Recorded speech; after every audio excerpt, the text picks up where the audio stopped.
चीनी के दामों की रफ्तार ऐसी ही जारी रही तो महंगाई के कारण दम निकल जाएगा। लेकिन जिस कच्ची चीनी का आयात भारत कर रहा है वो है क्या? और क्या आपने सरकार का वो प्रेस रिलीज देखा जिससे ये पता लगता है कि चीनी की कमी का असली कारण क्या है? दरअसल 28 जुलाई को ही सरकार ने इसका अंदेशा दे दिया था कि चीनी की किल्लत परेशान कर सकती है और चीनी विदेशों से मंगाई जा सकती है। सबसे पहले समझिए कि भारत कच्ची चीनी क्यों मंगा रहा है और ये कच्ची चीनी है क्या। तो कच्ची चीनी को अंग्रेजी में बोलेंगे रॉ शुगर। रॉ शुगर यानी कच्ची चीनी गन्ने की पहली पेराई से बनती है, जिसे बहुत कम प्रोसेस किया जाता है, जिसे हम थोड़ा आसान भाषा में अनफिल्टर्ड चीनी कह सकते हैं। इसमें थोड़ी मात्रा में मोलेसिस मौजूद रहता है। इसमें पूरी तरह से रिफाइन की गई सफेद टेबल शुगर की तुलना में हल्का कैरमल जैसा स्वाद मिलता है, मसलन भूरा भूरा सा। कच्ची चीनी को रिफाइन करने के लिए उस पर से मोलेसिस की परत को धोकर हटा दिया जाता है। फिर चीनी को पिघलाया जाता है, उससे सिरप बनाया जाता है और जो अशुद्धियां हैं जैसे इम्प्योरिटीज हैं उनको छान कर अलग किया जाता है। सिरप को फिर से उबाला जाता है, शुद्ध सफेद चीनी के क्रिस्टल फिर बनाए जाते हैं और वो आप तक पहुंचते हैं। लेकिन चीनी की बढ़ती कीमतों के पीछे जो कारण है वो सरकार के एक नोटिस में था, जिस पर बहुत कम लोगों की नजर गई। ये है सरकार का वो प्रेस रिलीज जिसका हम जिक्र कर रहे हैं। इसमें जिक्र है एक शब्द का। ध्यान से देखेंगे तो इसमें एक शब्द लिखा है जमाखोरी। तो क्या चीनी की किल्लत और महंगाई का कारण जमाखोरी है? सरकार का कहना है देश में चीनी की कमी नहीं है, बल्कि जमाखोरी और सट्टेबाजी के कारण आर्टिफिशियल कमी का माहौल बनाया जा रहा है, जिससे कीमतें बढ़ रही हैं। इसलिए अब कारोबारियों के स्टॉक पर निगरानी और सीमा दोनों लागू की गई है। सरकार ने दरअसल पाया था कि हाल के दिनों में चीनी की मिल से निकलने वाली कीमतों यानी एक्स मिल प्राइस में बढ़ोतरी जो हुई है वो मौजूदा मांग और आपूर्ति की स्थिति के अनुरूप नहीं है। यही जिक्र सरकार ने इस प्रेस रिलीज में किया था।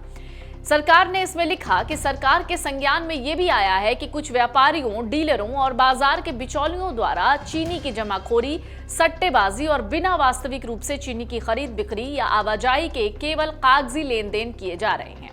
सरकार के मुताबिक इन गतिविधियों ने बाजार में चीनी की कृत्रिम कमी का माहौल बनाया। इसके कारण चीनी की कीमतों में अनावश्यक उतार चढ़ाव आया और मिल स्तर से लेकर खुदरा बाजार तक कीमतों में बढ़ोतरी हुई।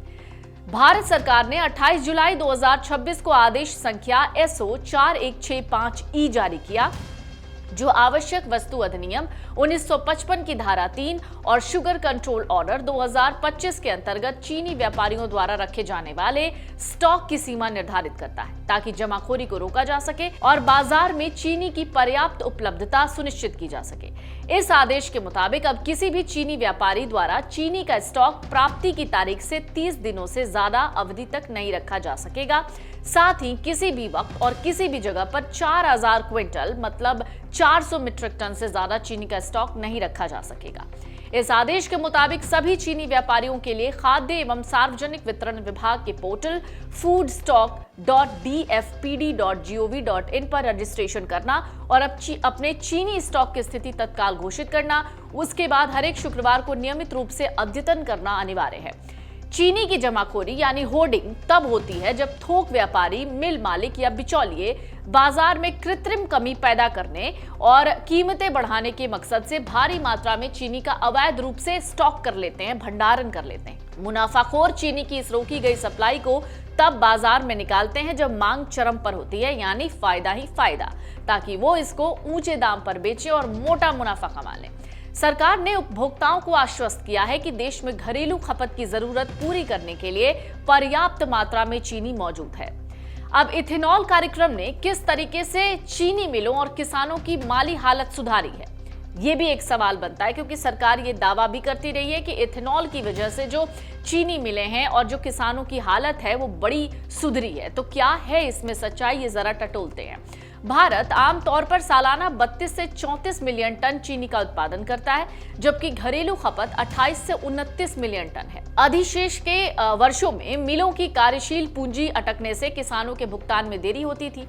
इथेनॉल कार्यक्रम ने इस ढांचागत अधिशेष की समस्या को सुलझाया और मिलों को मजबूत वित्तीय आधार दिया। मिलों की वित्तीय स्थिति सुधरने से 20 अगस्त तक 2025 से 26 सीजन के गन्ना बकाये का 97% भुगतान किया जा चुका है। साथ ही सब्सिडी पर मिलों की निर्भरता कम हुई है।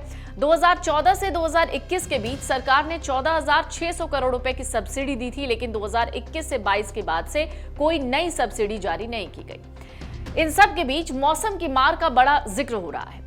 अनियमित बारिश, सूखा मौसम जो जिस तरीके से नजर आ रहा है उसने गन्ने के उत्पादन पर असर डाला है। अधिकारी कहते हैं पिछले साल अक्टूबर में महाराष्ट्र में बहुत ज्यादा बारिश हुई। साथ ही यूपी और महाराष्ट्र में गन्ने की फसल में रेड रॉट और टॉप बोरर जैसी बीमारियों की वजह से उत्पादन पर असर पड़ा।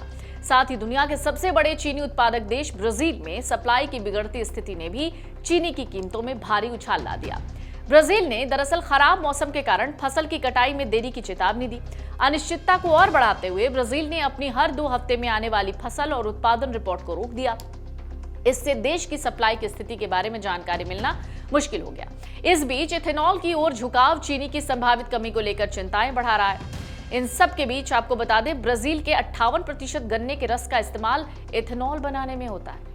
इससे चीनी की तुलना में बेहतर मुनाफा मिलने की उम्मीद भी रहती है। तो अब आपको समझ में आ गया होगा कि बाजार में चीनी की बढ़ती कीमतें और चीनी की किल्लत पर सरकार ने एक एक करके हर एक चीज का जवाब दे दिया। अगर फिर भी आपको लगता है कि चीनी की इस बढ़ती कीमत का और किल्लत की कोई और वजह हो सकती है तो प्लीज कमेंट बॉक्स में लिखकर जरूर बताइएगा। अगर आप ये वीडियो YouTube पर देख रहे हैं तो हमारे चैनल को सब्सक्राइब कर बेल आइकन दबाएं और Facebook पर देख रहे हैं तो हमारे पेज को लाइक करें।